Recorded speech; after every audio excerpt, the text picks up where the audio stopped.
जय बोलो देवादिदेव 1008 श्री भगवान महावीर स्वामी की जय जय जय। अहिंसा परमो धर्म की जय जय जय। परम पूज आचार्य गुरुवर श्री विद्यासागर जी महाराज की जय जय जय। परम पूज्य 108 मुनिवर श्री प्रमाण सागर जी मुनिराज की जय जय जय। मुनिवर श्री अरहत सागर जी मुनिराज की जय जय जय। नमोस्तु गुरुदेव। हमारा जीवन हमारे भावों पर निर्भर करता है। भावों का उतार चढ़ाव निरंतर होता रहता है। कभी हमारे भाव अत्यंत निर्मल और पवित्र होते हैं, कभी हमारे भाव अति विशुद्ध होते हैं, कभी विशुद्ध होते हैं, तो कभी अशुभ, अशुभतर और अशुभतम हो जाते हैं। पल पल में हमारे भावों में परिवर्तन आता रहता है। कल मैंने कहा था जैसे गिरगिट अपने शरीर का रंग बदलता है, वैसे ही हमारे भावों में भी रंग परिवर्तन होता रहता है। और ये फटाफट होता है। इसमें भी अलग अलग श्रेणी के लोग हैं। कुछ लोग होते हैं जो सतो गुण प्रधान होते हैं, कुछ लोग होते हैं जो रजोगुण प्रधान होते हैं, और कुछ लोग होते हैं जो तमोगुण प्रधान होते हैं। जिसमें जैसे गुणों की बहुलता होती है, उसकी भावधारा तदनुरूप हो जाती है, और जिसकी जैसी भावधारा होती है उसकी प्रवृत्ति भी वैसी ही हो जाती है। हमें आज देखना है मेरी भावधारा कैसी है, और अपनी भावधारा का आकलन हम कैसे करें। अपनी प्रवृत्तियों का परीक्षण करके। शास्त्रों में हर प्रकार के भावधारा वाले प्राणियों की कुछ खास प्रकार की प्रवृत्तियां बताई गई है। वो प्रवृत्ति मन की भी है, वचन की भी है, और हमारी शारीरिक चेष्टाओं से जुड़ी हुई भी है। ये प्रवृत्तियां हमारे साथ जुड़ती है। इन प्रवृत्तियों का परीक्षण करके हम अपनी भावधारा का अंदाज लगा सकते हैं। कल मैंने आप सबसे इसकी चर्चा करते हुए कहा था कि हमारी भावधारा का मापन लेश्याओं के माध्यम से होता है। कृष्ण लेश्या, नील लेश्या, कापोत लेश्या, पीत लेश्या, पद्म लेश्या और शुक्ल लेश्या के भेद से ये 6 लेश्याएं। इसमें कृष्ण, नील और कापोत, ये तीनों लेश्याएं तमोगुण और रजोगुण को की प्रधानता लिए हुए है। जब हमारी प्रवृत्ति तामसिक और राजसिक हो तो समझना चाहिए कि हम इस प्रकार की लेश्या की भूमिका में जी रहे हैं। और सात्विक प्रवृत्तियों में शुभ लेश्याएं अभिव्यक्त होती है। पीत, पद्म और शुक्ल, ये 3 लेश्याएं शुभ लेश्या कहलाती है। इनसे जुड़े प्राणी बड़े सात्विक प्रवृत्ति के होते हैं, क्योंकि वे सतो गुण प्रधानी होते हैं।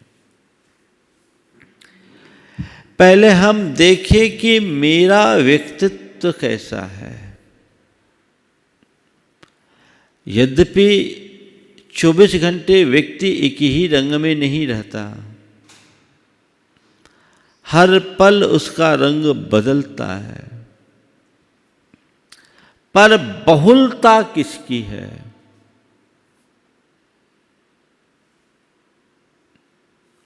तो आज मैं कृष्ण लेशा से शुरुआत कर रहा हूं, जो सबसे निम्न स्तर की लेशा है। उसके लक्षण बताए। अति रौद्र, महाक्रोधी, मत्सरी, धर्म वर्जित।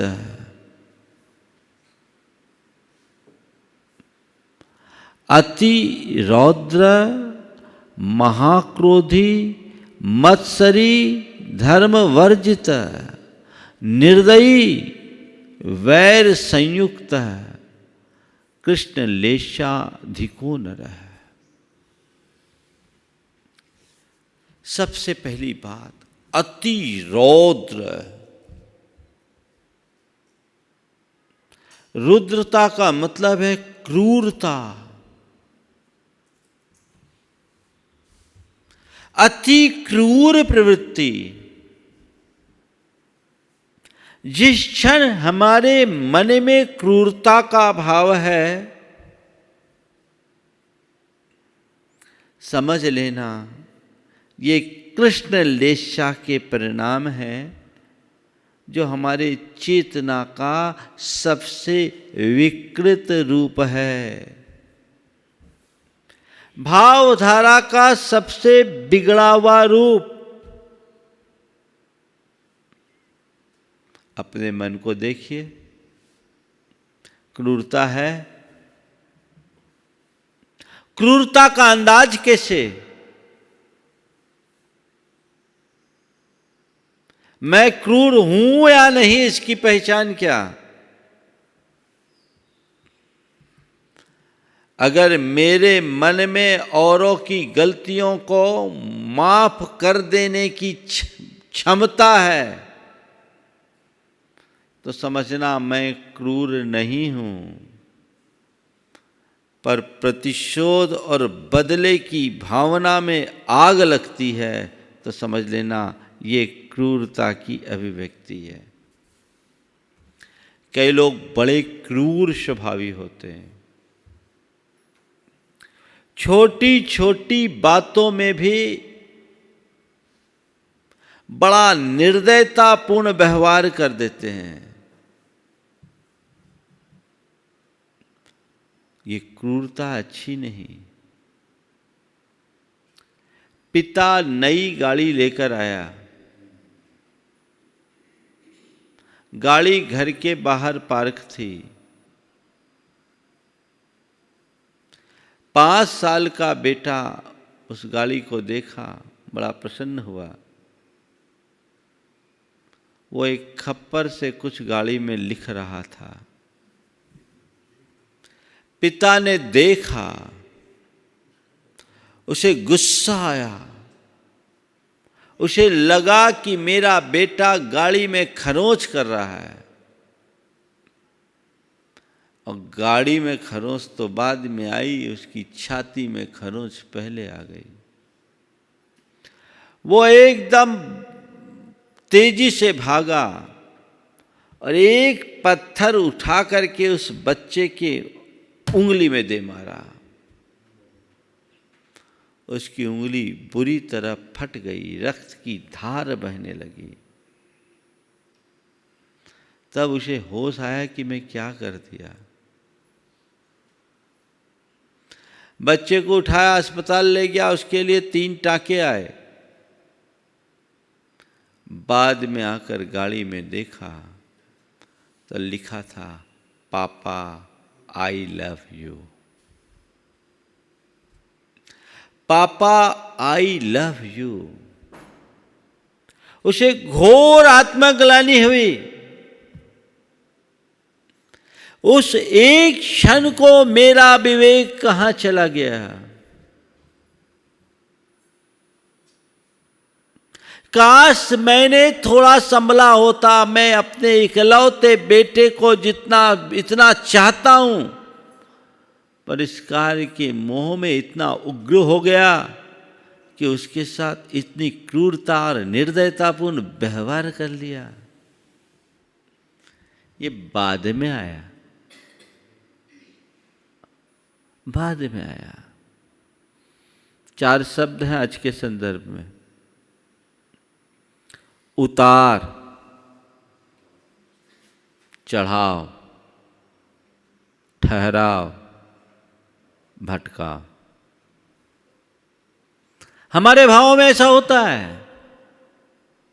कभी कभी एकदम उतार आ जाता है तो एकदम ढुलक जाते हैं। जिस समय उसके मन में ऐसी क्रूरता का भाव आया, वो उतार की घड़ी थी। कृष्ण लेशा में पहुंच गया, अपना विवेक खत्म कर दिया। प्राय आवेग में विवेक विनष्ट हो जाता है, ऐसा गुरुदेव कहते हैं। शुद्ध बुद्ध खो दिया। ये उतार था। बाद में उसे आत्मग्लानि हुई, अपने आप को धिक्कारना शुरू किया। उसमें चढ़ाव आने लगा, मैंने गलत किया। ये उतार और चढ़ाव, उतार चढ़ाव 24 घंटे में कितनी बार होता है। एक ऐसे व्यक्ति होते जिनमें केवल उतार ही है, और कुछ लोग होते हैं जिनमें उतार चढ़ाव होता रहता है। मैं किस श्रेणी का हूं, मुझे ये देखना है। यदि अपने कुकृत्यों में थोड़ी भी ग्लानि है तो समझना सुधार की संभावना है, और कुकृत्यों के प्रति रंच मात्र ग्लानि का भाव नहीं तो समझना जीवन में भटकाव है। ऐसा उतार जो तुम्हें रसातल में पहुंचा देगा। अति रौद्र, रौद्र रूप कई बार ऐसा दिखने में आता है। लोग पागलपन की हदों को पार कर देते हैं, कुछ समझ में नहीं आता, कुछ भी करने को तत्पर हो जाते हैं। प्रचंड स्वभाव। अपने अंदर हमें टटोल कर देखना है। कुछ लोगों में ऐसा प्राय होता है और कुछ लोगों में क्वचित कदाचित होता है। जिनमें प्राय ऐसा है उन्हें गहन साधना की जरूरत है, और जिन्हें क्वचित कदाचित होता है उन्हें जागने की जरूरत है। यह है भयावह और विकृत आत्म पतन का कारण। इससे सावधान होना निहायत जरूरी है। तो पहली बात अति रौद्र, महाक्रोधी। दूसरी बात महाक्रोध, क्रोध होना और क्रोध की मूर्ति बन करके जीना। क्रोध तो सबको आता है, क्वचित कदाचित साधु संतों को भी क्रोध आ जाता है, लेकिन एक क्रोध है पानी की लकीर जैसा और एक क्रोध है पत्थर की लकीर जैसा। अपने क्रोध की क्वालिटी को देखो। यदि क्रोध की बहुलता अंदर है तो समझना मेरे परिणाम बहुत घटिया स्तर के हैं। मैं कृष्ण लेशाक से संबद्ध व्यक्तित्व वाला व्यक्ति हूं। ऐसे को कोई पहचानता है, पसंद करता है क्या? हाँ, कोई नहीं। कोई क्रोधी आदमी हो, अगर घर से बाहर जाना चाहे तो घर वाले कहेंगे जाओ, जितने दिन दूर रहोगे उतने दिन बचेंगे। और कोई मृदु व्यवहारी व्यक्ति हो, वो घर जाने को हो तो उसको कहा जाता है भैया जल्दी आना। आने में लेट हो जाए तो कहते हैं हम आपको याद कर रहे थे, आपको बहुत मिस कर रहे थे। इसका मतलब क्या हुआ? क्रोध मनुष्य को अप्रासंगिक बना देता है और ये हमारे जीवन को विषाक्त बना देता है। अपने जीवन की इस विषाक्तता से बचिए, अपने क्रोध को निरखिए।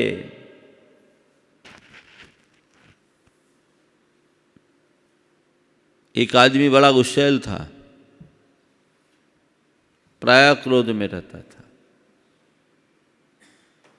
एक रोज रात के 12 बजे उसकी धर्मपत्नी उठी और उससे निवेदन किया, लो उठो दूध पी लो, उठो दूध पी लो। पति ने कहा क्या बात है, आज रात 12 बजे दूध पीने की बात कर रही, ऐसा प्रेम कहाँ से उमड़ आया? रात 12 बजे दूध पीने की बात कर रही है, ऐसा प्रेम कहाँ से उमड़ आया? बोला प्रेम व्रेम छोड़ो, मैंने देखा आज नाग पंचमी है तो कहाँ से नाग ढूंढे, तुम ही पी लो।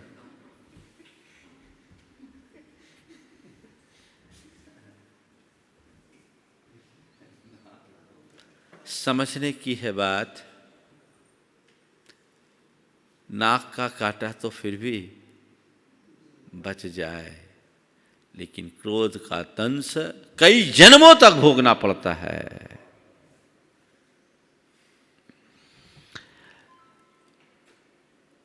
जैन जगत में एक कथा आती है चंड कौशिक सर्प की।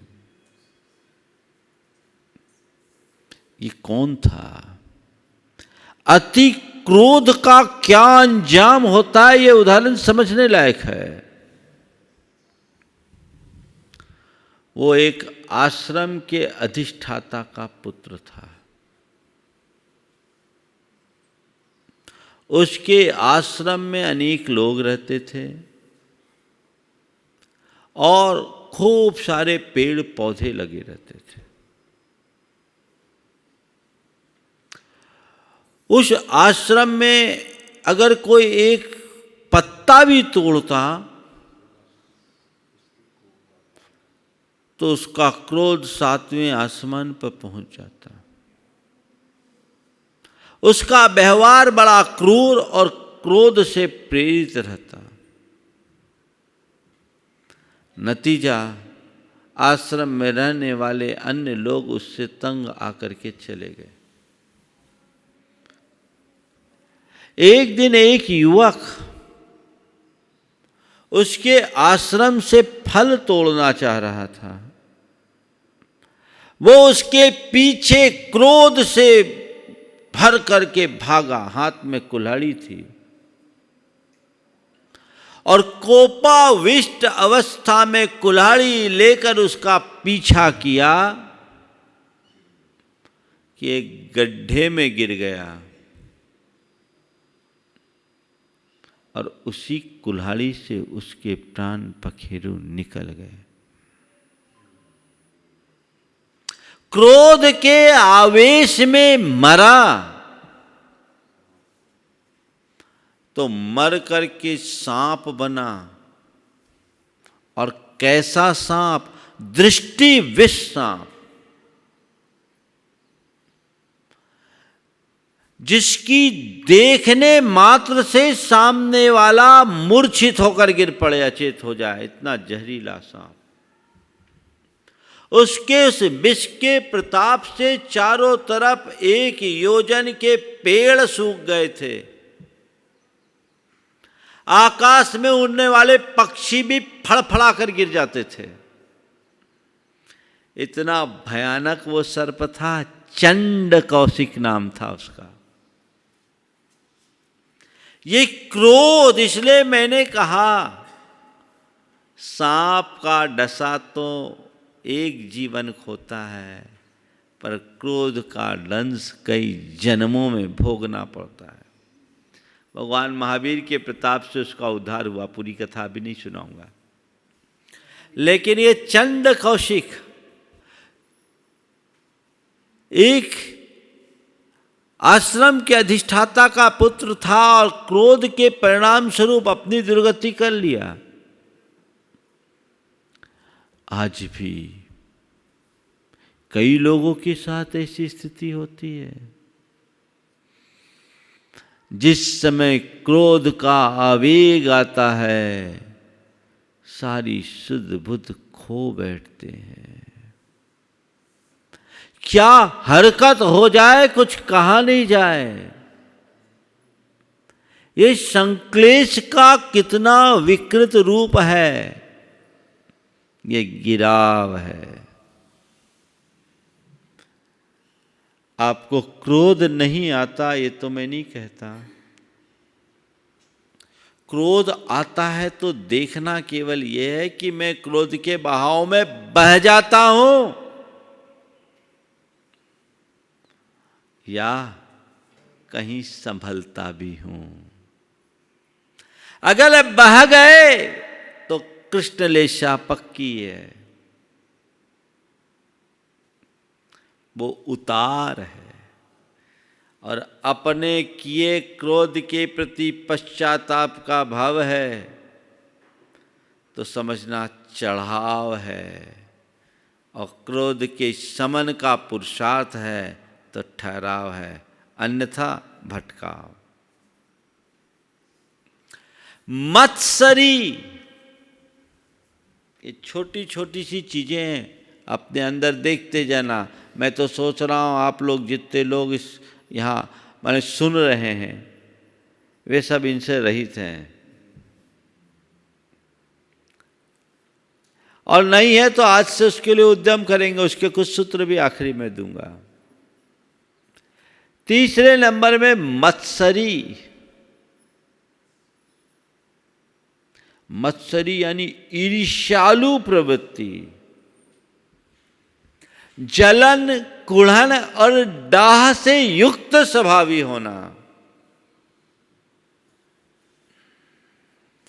अपने मन से पूछो, दूसरों की प्रगति को देखकर प्रसन्नता होती है या ईर्ष्या की आग लगती है। कहने को तो आप लोग कहते हैं देख दूसरों की प्रगति को कभी नहीं ईर्ष्या भाव धरूं। देख दूसरों की बढ़ती को कभी नहीं ईर्ष्या भाव धरूं, पर हकीकत क्या है और वो स्वभाव कैसा है। कुछ लोग होते हैं जो महा ईर्ष्यालु होते हैं, और ये ईर्ष्या भी किन से ज्यादा होती है? अपनों से। भाई का भाई से, देवरानी जेठानी से, अड़ोस पड़ोस से, साधु का साधु से, त्यागी का त्यागी से, पंडित का पंडित से, एक व्यापारी का उसी क्षेत्र में काम करने वाले दूसरे व्यापारी से। तुम्हें यह देखना है कि मेरी ईर्ष्या किस डिग्री की है। एक बात सदैव ध्यान रखना, ईर्ष्या की अग्नि में जो भी हाथ डालेगा वो जलेगा, वो स्वाहा होगा। ईर्ष्या हमारे जीवन के परम ऐश्वर्य को लील जाती है। इनसे बचना चाहिए। पर तुम्हें देखना केवल ये है कि मेरे अंदर की जो ईर्ष्या है उसका लेवल क्या है। एक सहज ईर्ष्या और एक अत्यंत विकृत रूप धारण करने वाली ईर्ष्या। ईर्ष्या होना, ईर्ष्या के बाद द्वेष उत्पन्न करना, द्वेष के बाद सामने वाले को नीचा दिखाने के लिए कुचक्र रचना, षड्यंत्र करना, उसके प्रति, उसके विरुद्ध अनेक प्रकार का गेम खेलना कई बार देखने में आता है। ईर्ष्या से विद्वेष, विद्वेष से वैर, विरोध, हिंसा और हत्या तक की प्रवृत्ति पे लोग उतर आते हैं। ये ईर्ष्या का परिणाम, जहां उतार तो एकदम ऐसा उतार कि पूछो ही नहीं, भटक गए। आज से कुछ वर्ष पूर्व देश भर में ये घटना प्रकाशित हुई। संभवतः ये घटना 2013 की है। दो सगे भाइयों का एक ही चीज का कारोबार था, नाम नहीं ले रहा हूं। दोनों के अलग अलग ब्रांड थे। पहले साथ काम करते थे, उसके बाद अलग हुए। दोनों ने अपना अलग अलग ब्रांड बना लिया। दोनों के ब्रांड मिलते जुलते थे, पहला अक्षर अलग अलग था। छोटे भाई का कारोबार कुछ ज्यादा चढ़ गया, बड़े भाई का कारोबार कम था। कहते हैं बड़ा भाई से बर्दाश्त नहीं कर पाया और उसने अपने सगे भाई की हत्या के लिए सुपारी दे दी। और पेशेवर शूटरों ने छोटे भाई को मंदिर से निकलते वक्त गोली मारकर हत्या कर दी। बाद में वो भी फंसा। मैं पूछता हूं, ये किस स्तर का परिणाम है? ये कृष्णलेशा,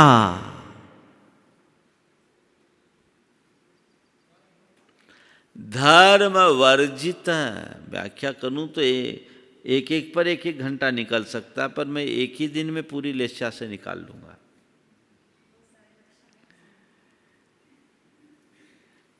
धर्म वर्जित संकेतों में समझना आपको। पहला देखना मेरे अंदर की क्रूरता है, उसका लेवल क्या है। मेरे अंदर के क्रोध का लेवल क्या है। मेरे भीतर की ईर्ष्या किस रूप में है। और अब धर्म वर्जित, धर्म से रहित है। मतलब मंदिर नहीं आता, पूजा पाठ नहीं करता, धार्मिक क्रियाएं नहीं करता, उस धर्म से मतलब नहीं है।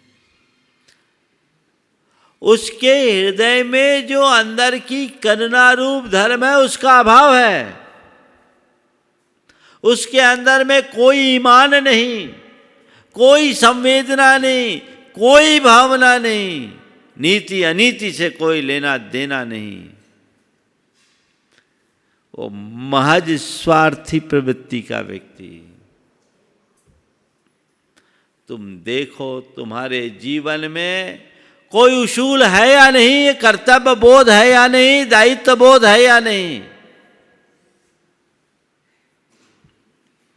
यदि कर्तव्य बोध और दायित्व बोध से शून्यता है तो समझ लेना अब उतार है। गई भैंस पानी में,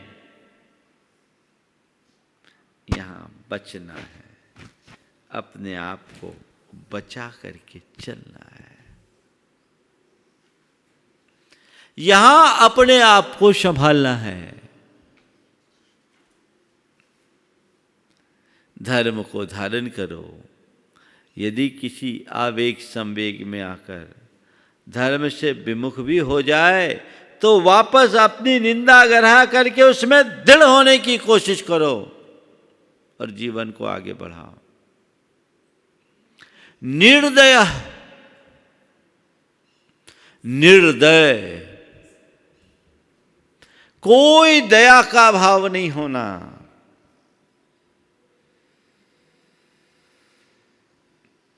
ये बहुत खतरनाक होता है। कुछ लोग होते हैं जो दया को तो जानते ही नहीं, क्रूर हो जाते हैं।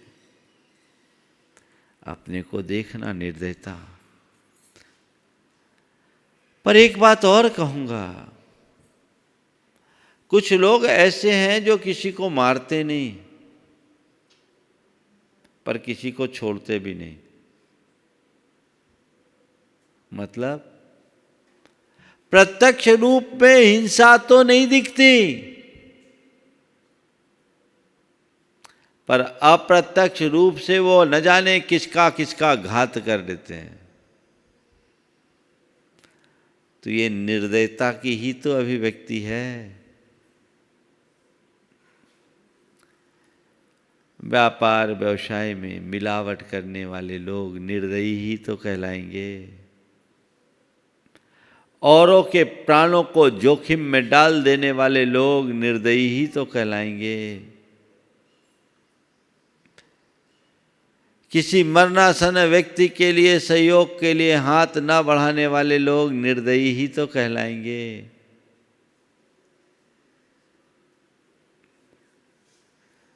और आखिरी लक्षण वैर संयुक्त है। बैर विरोध की गांठ बांधने वाला व्यक्ति। जो निर्दयी होते हैं वो बड़े क्रूर होते हैं। निर्दयता के साथ क्रूरता का संबंध है। देखो कैसी कैसी निर्दयता लोगों के अंदर होती है, क्रूरता होती है। हमने सुना नादिर शाह एक पेड़ के पास था, राजमहल के बाहर खड़ा था। एक बच्चे ने आम तोड़ने के लिए पत्थर मारा, वो पत्थर उसकी आंख में लग गई। उस व्यक्ति को इतना क्रोध आया कि दिल्ली के 15,000 बच्चों की आंखें फोड़वा दी। ये निर्दयता की पहचान है। क्रूरता की अभिव्यक्ति, उसको उसमें आनंद आ रहा है।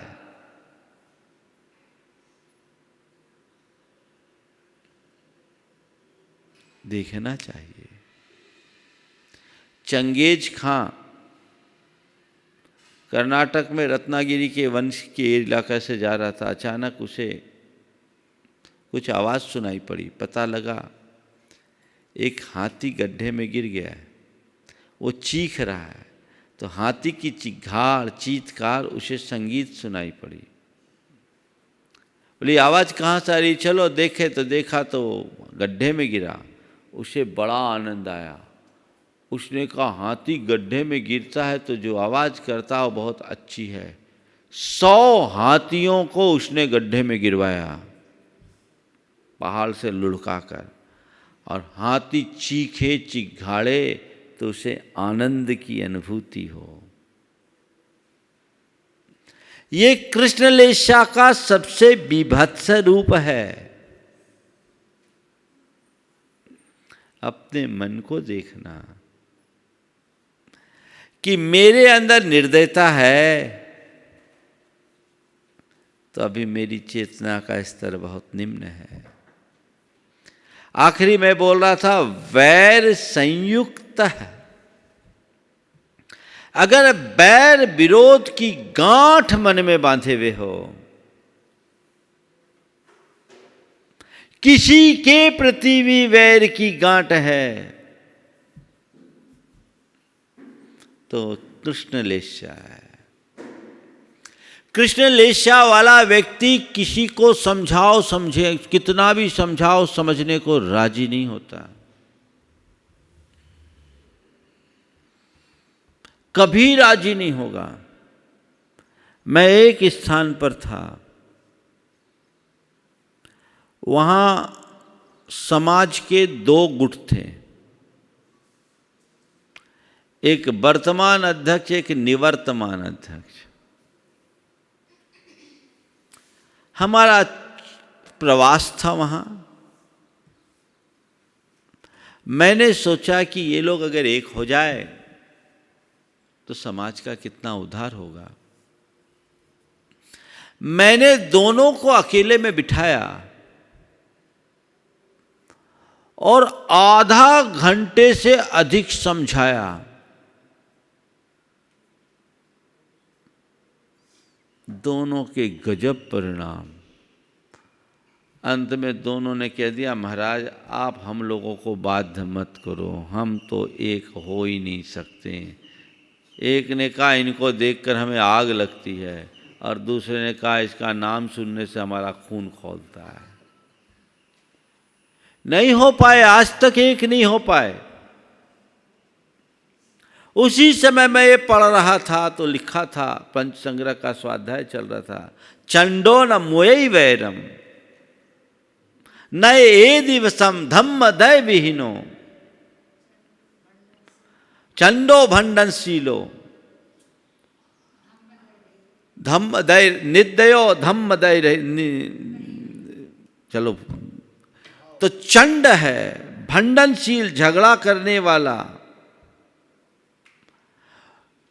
न मुई बैरम, बैर नहीं छोड़ता। समझाने पर भी जो न माने ऐसा दुराग्रही व्यक्तित्व, ये सब कृष्ण लेशा के लक्षण है। कुछ लोग हैं जो तुरंत मान जाते हैं, और कुछ लोग हैं जिनको कितना भी मनाओ मानने को राजी नहीं होते। मानने की स्थिति है तब तक संभावना अच्छी है, और दुराग्रही बन गए तो गए काम से। दुर्योधन का दुराग्रह सबको पता है, रावण का दुराभिमान सबको पता है। अंत क्या हुआ? पर रावण और दुर्योधन तो त्रेता युग और द्वापर युग में हुए चले गए। अब तुम्हारे भीतर रावण और दुर्योधन का कितना रूप है ये देखो, किन किन रूपों में ये तुम्हारे भीतर छिपा ये देखो। ये सब कृष्ण लेशा के परिणाम हैं, यानी आत्मा को कलुष बना देने वाले परिणाम हैं। ये कतई नहीं होने चाहिए। हमें औरों की बात मानने का अभ्यास करना चाहिए, माफ करने की वृत्ति आनी चाहिए। पहली कोशिश किसी से कलह ना करे, कलह हो जाए तो वैर ना रखे, और बैर हो जाए तो गांठ ना बांधे, मन की गांठ तत्क्षण खोल दे। ये हमारा मार्ग है। लेकिन जिन लोगों का स्वभाव ऐसा बन जाता है, वो कहते हैं हम ऐसा तो कर ही नहीं सकते। मैंने दोनों को समझाया, लगभग पौन घंटा मेरा खराब हुआ। हमने कहा भैया चंडो भंडनशीलो चंडो न मुवई बैरम, ये बैर नहीं छोड़ने वाला व्यक्ति है। न एदि विष बसो धम्म दय रही दो, ये किसी के बस में नहीं आएगा। बिल्कुल सही लिखा है, ये कृष्ण लेशा के परिणाम हैं। यानी ये सबसे घटिया स्तर का व्यक्तित्व है, और दुर्भाग्य समाज के मुखिया।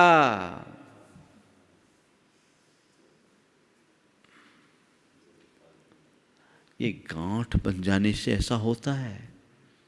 और लोगों के प्रति वो लोग ठीक थे, उनको एक दूसरे को तो मैंने अनुमान लगाया, ये एक दूसरे को देखते ही इनकी लेशा नीचे आ जाती है। बाकी समय में ठीक उतार चढ़ाव होते हैं, एक बात ध्यान रखना, 24 घंटे एक सी लेशा में कोई नहीं रहता, बदल जाता है।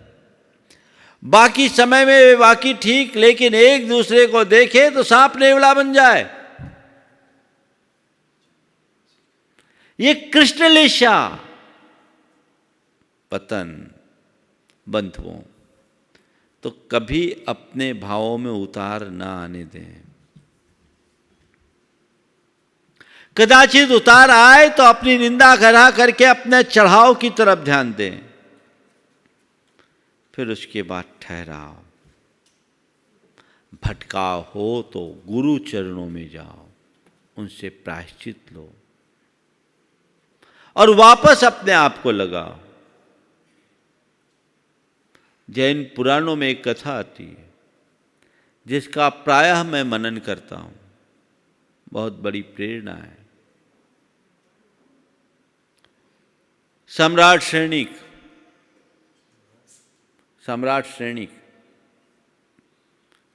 भगवान के दर्शन के लिए जा रहे थे। रास्ते में देखते हैं कि एक मुनिराज एक वृक्ष के नीचे हैं और पहले तो बड़े शांत हैं, लेकिन अचानक उनकी आंखें लाल होने लगी, ओठ फड़फड़ाने लगे, बाहुएं तन गई। सैनिक ने उनकी वंदना की और भगवान के पास जाकर के पूछा, भगवान अभी अभी रास्ते में मैंने एक मुनिराज के दर्शन किया, जिस समय मैंने नमन किया उस समय बड़े शांत और सौम्य थे, लेकिन अचानक देखते ही देखते उनका रौद्र रूप क्यों हो गया? क्या मुझसे कोई कमी हो गई और वे कहां जाएंगे? भगवान ने कहा, श्रेणिक, वे मुनिराज कोई साधारण व्यक्ति नहीं, ये एक राजा थे और इन्होंने अपने बच्चे का, बेटे का अल्प वय में राज तिलक करके सर्व व्यामों से मुक्त होकर मुनित्व को अंगीकार किया। जिस समय तुम उधर से निकले, ये अपनी आत्म साधना में लीन थे कि तभी तुम्हारे पीछे चलने वाले तुम्हारे दरबारियों ने कुछ ने इनकी स्तुति की और उनके पीछे चलने वालों ने कहा, वाह देखो हाथ पर हाथ धर कर बैठ गया, अल्प वय में जिस बेटे का राज तिलक किया, इसके मंत्रियों ने उसके राज्य को हड़प लिया और बेटे और रानी को राज्य से निर्वासित कर दिया। राजन, उनने कहा, ये साधु है कि पाखंडी? अपने बेटे का राज्य खो गया, रानी आज दर दर की भिखारी हो गई, ये हाथ पर हाथ धरे बैठा है। ये शब्द सुनते ही इनके भावों में उतार आ गया राजन, और उस समय उनके अंदर 7वें नरक के आयु के भाव हो गए। 7वें नरक की आयु का बंध है। मुनि महाराज और 7वें नरक, हाँ, क्योंकि इस समय वे युद्ध में लीन हो गए हैं। उनके भीतर मार काट मची हुई है। वो एक एक को देख करके एकदम कत्लेआम कर रहे हैं। किया एक को भी नहीं, पर अंदर सब चल रहा है। थोड़ी देर बाद भगवान अब वो क्या कर रहे होंगे? श्रेणी की स्थिति बदल गई है, स्थिति बदल गई है। अभी अगर वो आयु बांधेंगे तो 5वें नरक के योग होंगे। क्यों? बोले नहीं, अब उनने अपना क्रोध को शांत कर लिया है, अब अपना क्रोध शांत कर लिया है, अब केवल अपने शत्रु को खोज रहे हैं, एक एक को मारने का भाव खत्म हो गया। थोड़ी देर बाद और पूछा, प्रभु अब क्या होगा? बोला, श्रेणिक, इस समय वे पहले नरक के लायक हो गए। बोले, क्यों? बोला, अब उन्होंने मारना भी बंद कर दिया है, केवल उसे बंदी बनाने का सोच रखा है। ठीक है। थोड़ी देर बाद पूछा, प्रभु अब क्या दशा है? श्रेणिक, अब तो पासा ही पलट गया, वो स्वर्ग जाने योग्य हो गए, वैमानिक देह होंगे। बोले, क्यों? उनके मन में घोर आत्मग्लानि और पश्चाताप का भाव हो गया, वो अपनी निंदा गढ़ा करने लगे, प्रायश्चित ले रहे हैं। क्यों? क्योंकि उनको पता लग गया मैं तो राजा हूं, मैंने अपना सारा राजपाट छोड़ दिया।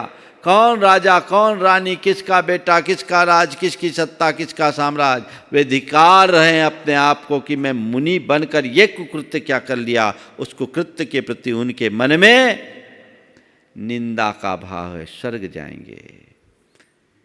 थोड़ी देर बाद फिर पूछा, प्रभु अब क्या? अरे श्रेणिक, खेल बदल गया, वे अपनी आत्मा में डूब गए, उन्हें केवल ज्ञान हो गया। देवता उनका अभिनंदन कर रहे हैं, तुम भी जाओ उनका अभिवादन करो।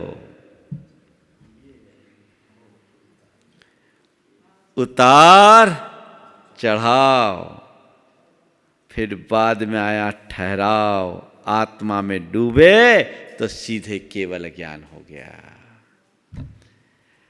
अन्यथा भटकाव। तो भटकाव में तो सब है ही, हमें ठहराव तक लाना है, उतार में नहीं आने देना है, चढ़ाव में लाना है। भावना योग इसमें बहुत मददगार बनेगा और हम इसमें मददगार बनेगा। समय आप सबका हो गया, आगे फिर बताऊंगा कि कैसे हम अपनी लेशा की विशुद्धि को बढ़ाकर जीवन में बदलाव ला सकें। तो कोशिश होनी चाहिए हमारा हमेशा चढ़ाव हो, उतार ना हो। जब भी उतरे अपनी निंदा गढ़ा करें, जैसे उन मुनिराज ने की, गिर करके भी अपने आप को चढ़ा लिया। तो हम पहली कोशिश गिरे नहीं, और गिरने की नौबत आए तो तत्क्षण अपने आप को चढ़ाने का प्रयास करें। इसी शुभ भाव के साथ समय आप सबका हो गया है। परम पूज्य गुरुदेव के चरणों में नमन अर्पित करते हुए यहीं पर विराम। बोलिए परम पूज्य आचार्य गुरुवर श्री विद्यासागर जी महाराज।